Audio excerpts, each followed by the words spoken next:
당신이 궁금한 AI의 모든 것을 알려드립니다. AI 지식 특강, AI 토피아. 와! 어서오세요.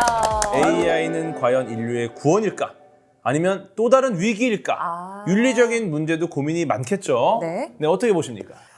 오늘 이 시간이 진짜 중요한 게 AI가 우리가 통제되지 않은 힘을 미리 소환하는 건지 네. 아니면 앞으로 인류가 지금까지 해결하지 못한 과제들을 해결할 수 있는 어떤 구원의 아이콘인지 사실 좀 양가적인 감정이 들거든요. 잘 모르겠어요. 여러 가지 고민이 들죠.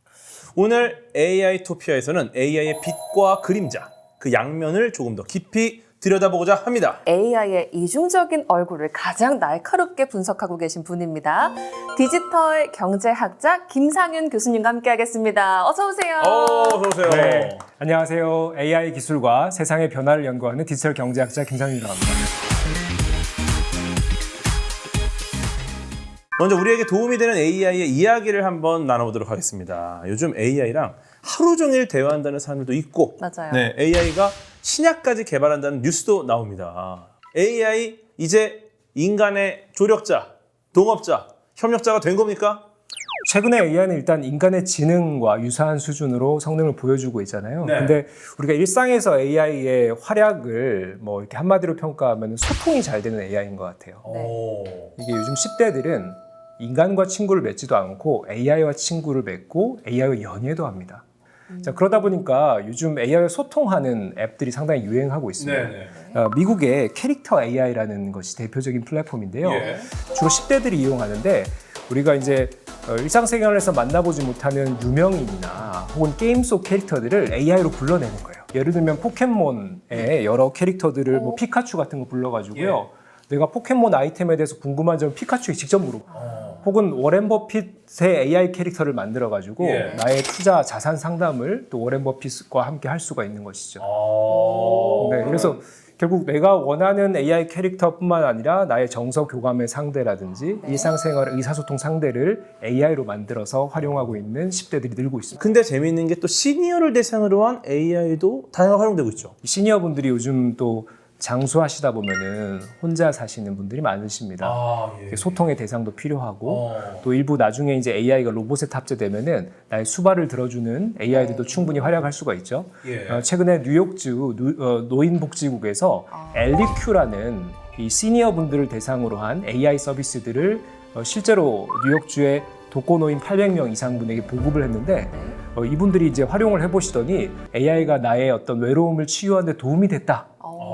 이렇게 한 60%의 노인분들이 답을 주셨어요. AI가 사람의 마음을 건드리거나 혹은 뭐 때로는 그 마음을 잘못 읽어서 좀 위험한 방향으로 이끄는 경우도 있죠. 이게 뭐 예. 실제로 여러 가지 사례들이 들리기 시작하는데 이게 사고가 정말 있었으니까. 예, 교수님 실제로 AI가 인간을 좀 위협했던 그런 사례 알고 계시죠? 네, 작년에 언론에서 상당히 이슈가 됐었는데요. 벨기에 30대 한 남성 환경운동가가 챗GPT와 밤새 대화 끝에 극단적 선택을 한 사건이 있었습니다. 이제 며칠 동안 밤새도록 챗GPT랑 환경 어떻게 지킬 수 있어 이런 막 연구를 한 거예요.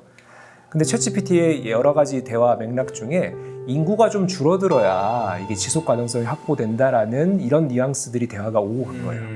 그래서 이제 이 환경운동가는 넌지시 물어봤죠. 그러면은 내가 사라지는 것도 지구의 환경에 기여하겠네? 이런 대화가 몇 시간 동안 오고 갔고 챗GPT는 긍정적인 반응을 보였어요. 이제 거기에 나름의 좀 감정에 심취한 나머지 극단적인 선택을 하게 됐고 이 대화가 이후에 이 사고 이후에 밝혀지게 됐죠. 어쩌면 약간 일종의 가스라이팅을 해서 맞아요. 파국으로 몰고 갔다라는 거는 굉장히 섬뜩한 결과가 아닌가 네. 이런 생각이 드네요. 우리가 이제 AI 툴을 요즘 많이 쓰시는 분들일수록 할루시네이션, 환각 현상에 대해서 우려를 많이 하시잖아요. 이게 대표적인 사례가 뭐냐면은 내가 긍정적인 반응을 보이거나 나의 의도를 AI에게 드러냈을 때 이 AI는 그것에 대해서 반복적으로 이걸 이제 계속 자주 언급하게 됩니다. 그 말은 인간의 만족하는 그 용어나 어떤 컨셉에 대해서 맥락에 대해서 AI가 적극적으로 이것을 표현을 해준다라는 거예요. 그 말은 이제 나에게 맞춤화된다라고 긍정적으로 생각할 수 있지만은 나쁘게 말하면 특정 어떤 감정이나 어떤 특정 이슈에 대해서 계속 그것이 사실인 것 마냥 혹은 부추김이라는 것들의 효과가 나타날 수 있다는 거예요. 편향된 정보를 만들어내게 만드는군요. 그렇죠. 이게 실제로 이게 AI를 쓰는 현대인들이 뭐 걸릴 수 있는 하나의 질병이자 현상으로서 심리학자들이 이것을 사이코팬틱 AI 비헤이비어, 아부하는 AI 현상 이렇게 얘기를 하고 있습니다. 그러니까. AI가 인간의 언어를 가지고 인간이 원하는 답을 만들어내는 맞아요. 과정을 거치잖아요. 네. 그러다 보니 방금 말씀하신 것처럼 인간이 긍정하는 매우 강력하게 긍정하는 요소에 대해서 이것이 팩트 체크를 거치지 않고 이것을 동조하는 현상들을 보여주는 거예요. 맞장구만. 네.